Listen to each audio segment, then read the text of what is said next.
Hello. Oh. Yeah. Hey, what's up? We're filming this at 1:47 a.m. Yeah, literally. It's Nyla. And Katie. And this is... Take note! Okay. Yeah, right? You were really going for it there. Y'all You might have had something there. Yeah, we might have done something there. Today is Nyla's birthday. Yep, at the time of recording The this, big at least. 1-9. The big 1-9. The last year of being a teenager. I'm 19 and I'm on fire. You know that one Lord lyric from Perfect Places. Happy Pride Month. All my gays out there.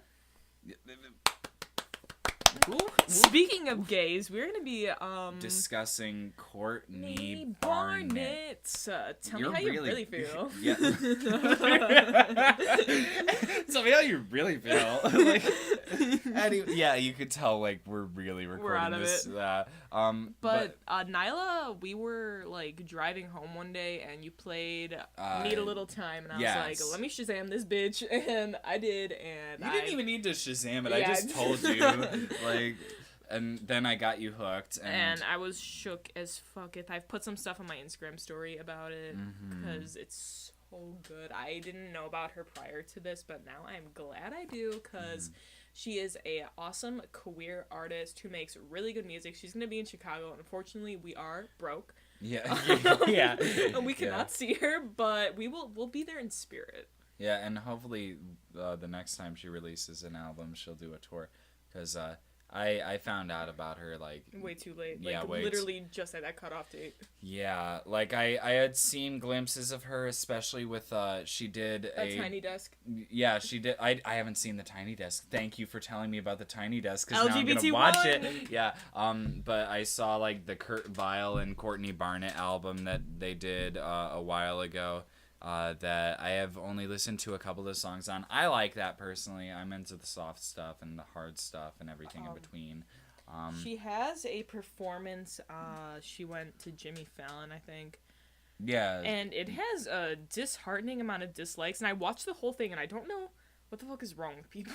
Yeah, because I think the thing about it is, like, you listen to the recording and you listen to the live performance, and it sounds like the recording. People can't handle the truth. Yeah, like they. These MFs. But yeah, like, I just I saw like a bunch of, because I follow like Consequence of Sound and Rolling Stone and stuff, and they like were talking about hyping Courtney. it. Yeah, they were gassing her up. So, rightfully so. Yes, and then I finally decided to listen to it just after like it was released, and I am so freaking glad that I did. Because I've listened to this album like once a day. Once a day for the past 2 weeks. Just a couple days ago, I actually went to Rolling Stones and I picked it up. And with a tote bag. With a tote bag that says, free. Tell me, I'm totally going to be fucking wearing that all around the Bitch, world. I will. Catch my gay ass. Yeah, literally. Like, they'll be like, are you gay? And I'll be like, is Courtney Barnett a lesbian? Then yes. But, no. Yeah, but the version that I got, it comes with like a bunch of like photos. It's on Amazon as well. If you're interested, definitely stream her. She deserves those royalties. Yes. Get that money. I hope that the money that I spent on that goes directly into her pocket. Into her freaking pockets, her overalls. Yeah, but anyways, this isn't really much of I guess an album review. This is more of just like ranting. We need to talk about Courtney Barnett. We're just discussing Courtney Barnett. But I will because... say some songs that can I see that? Okay, yeah, they're on the back. I also like, you can't really see it, but like this album art is really awesome. It kind of reminds me of like 60s sort of mod vibes. Yeah, it's kind of gnarly. Like my I forget who it was, but I think it was my mom. She's like, "Doesn't that scare you, the artwork?" Because it's just like me looking it's in the like mirror. it's some type of photo of Courtney Barnett, and she's just kind of like staring dead. She looks like she could be in the Beatles in this image. Don't ever disrespect her like that. No. But yeah, the album artwork, you could definitely tell like the title, like she hand wrote it, like that's her handwriting. Very personal. I love that. Yeah, it's so cute. I love her. Let's get into the songs. Hopefulness. Fuck. Yeah, that was the kind of like the slower one that was like. Yeah. Wait. Yeah. Know what they say.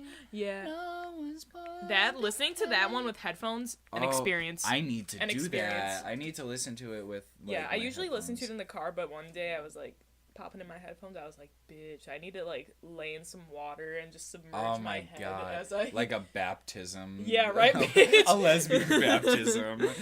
Yeah. Next, City Looks Pretty. I like this one. Ooh, City looks pretty. I love like the very beginning when like suddenly it almost feels as though the little guitar riff like comes kind of like swinging and like I love that. And then I love near the end when it kind of like suddenly it kind of slows down a bit. You know, it's like yeah.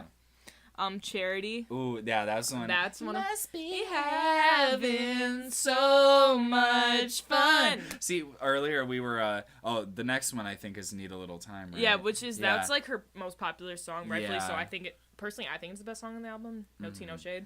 But but we were like playing it earlier, and it was like the best thing. It's such a good song to listen to in the car. Oh God, it's. She was doing something there. Yeah, and then after that, Nameless Faceless. I love this one, especially because of she took a quote from, I forget who, I think it says in here. Some old dead guy. No, it was a girl. Okay. Take that back. Margaret Atwood. Yeah, and she wrote The Handmaid's Tale. Yeah, correct. I'm not sure. But I know that the quote that she took was men are scared that women will laugh at them, women are scared that men will kill them, and she used that in the chorus. And like, oh my God, it's just I love like some of these songs really have kind of like a crunchy guitar tone with like fuzz.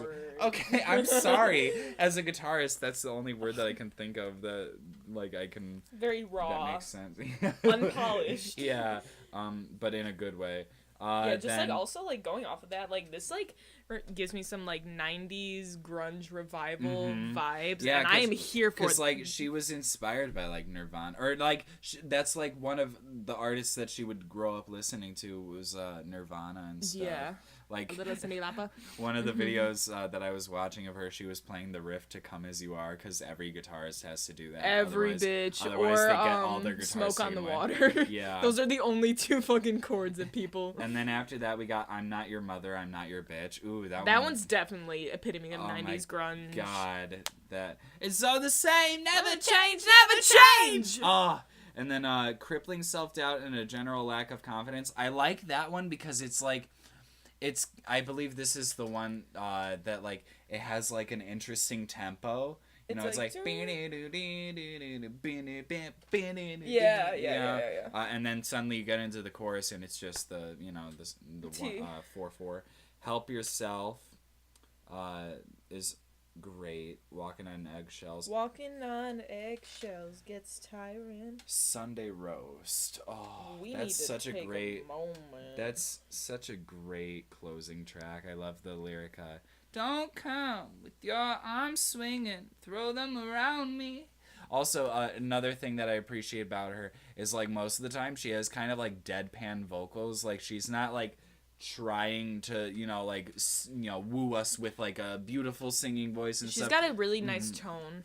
Yeah, it's just I think it really complements her well. Yeah, and if you're doing like 90s grunge, you don't have to be like hitting 5 octaves like Miss Mariah Carey. You can get away with like being more of just like as long as like the lyrics instrumentals get through, the emotion. That's really what they showcase in that type of genre as opposed to vocals. Yeah, and I think my favorite parts throughout the record and throughout the other stuff that I've listened to by her are like when she gets like kind of powerful with her vocals. Like suddenly like you can get like in one of the live performances of Nameless Faceless you can hear her kind of like I hold my key, like it's a little raspy between my fingers. Like I love Nameless Faceless too because there's just this point where it's like like she goes so hard and then it like kind of scales back a little bit. Yeah. It's like very mellow and chill, and I like that duality within music. Like I don't like it to be just like one note. I like that, like how she mixed that up, and not a lot of artists do that, and I commend her on that because that's something I look for. And then her other album, I forget exactly what it's called. I know Avant Gardener's a song. Yeah, that was from I like the Sea of music Split Peas. music video for that's really cool. But that one's a nice one. Pedestrian at Best is from, I think, the album Sometimes I Sit and Think and Sometimes I Just Sit, which is honestly a mood. Yeah, she started in like 2014. Probably didn't start, but like her first like album on Spotify is 2014. Double EP. A Sea of Split Peas. Yeah. Yeah. But Sometimes I Sit and Think and Sometimes I Just Sit, and then yeah, that's pretty much it in terms of Lotta Sea Lice, which is the Courtney duo, Barnett, yeah. Kurt Vile. But this is like her first like. No, never mind. I take that back. Yeah, her second Sometimes album. I Sit and Think was the first album, and then Tell me how you really feel. Tell me how you really feel. Yeah. I don't know. I don't know. I don't know. That was bad. But yeah, Elevator Operator is a nice song. Like one of my coworkers actually has listened to Courtney Barnett before. Oh. She hasn't listened to the new album yet though, because she wants to kind of get psyched up for it. But she was like telling me about how like she loves the lyrics to Elevator Operator because it's like, you know, like, oh no, I'm not trying to kill myself. I just like, you know, the heights up here or whatever. And yeah, but Pedestrian at Best. Oh, I was playing that earlier, like, while I was home alone, and that was so fun because I was just like, put me on a pedestal and I'll only disappoint you. Yeah. Tell me I'm exceptional. I promise to exploit you. Very self-deprecating, but also you can like jam to it. I love the line, I think you're a joke, but I don't find you that funny. I'm like, fuck, that's like, that's so like clever, you know, because it's like, yeah, you're like ridiculous, but it's not even in a pleasing way. It's not even in a redeeming way. Yeah. And Depressed and that one, I think I've heard Nobody Really Cares If You Don't Go to the Party. That one's like where it's like, I don't know if I should like go out or if I should stay in, and like, just everything that I've heard about Courtney Barnett. I also love kind of her her stage presence, and on top of that, just her like presence as a person, because I think she's very humble, very like minimalistic in her outfit choices, like not really that much makeup. Like there's nothing wrong if you do wear makeup, but like she like just kind of lets her like natural beauty shine through, and I like that. It's very And I love like the way she talks, because she's never really just like, you know, she doesn't have like you know, an overboasting confidence. She's just kind of like very reserved, and I like that. That's something that's rare, especially in the music industry. Especially when you hear her songs, you're like, damn bitch. That's where her voice is. Yeah, is in her songs. That's where she can like, you know, feel comfortable vocalizing. Yeah, and it's like, you know, it's perfect compared to like somebody who's, you know, like very confident, but then like in their music it's just kind of lackluster. Yeah, you know, it's the very opposite of Courtney Barnett. I love basically a summary of this is just please listen. Just check her out. We will for sure link her. She's awesome. Yeah, love it. Like, I highly recommend. Out of all the songs, yeah, the Avant Gardener one is nice. Elevator Operator, Pedestrian at Best, freaking Depressed, and I think I don't know if I said that one. City Looks pretty much the entirety of just listen to the fucking album. Just listen to all of the albums, to be honest, and the split EP or the double and the Tiny EP. Desk and the Jimmy Fallon. Give it a thumbs up. Yeah, like I've done. I was watching her KEXP performances earlier. Yeah. You know, and of course Cheryl Waters was hosting it. Cheryl Waters is my favorite KEXP host. I love her. If she ever hosted a KEXP session with me, I'd probably like die. I'd probably die right after that, because I'd be like, oh, well, I'm content, this is the peak. You know, this is the peak of my life.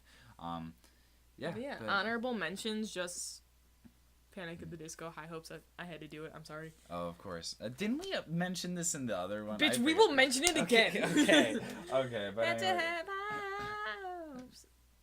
Okay. Yeah, See, it's going away. It's going away now. Fucking talent juice is fading. Yeah. Anyways, this was Nyla. And Katie. And this was Take Note!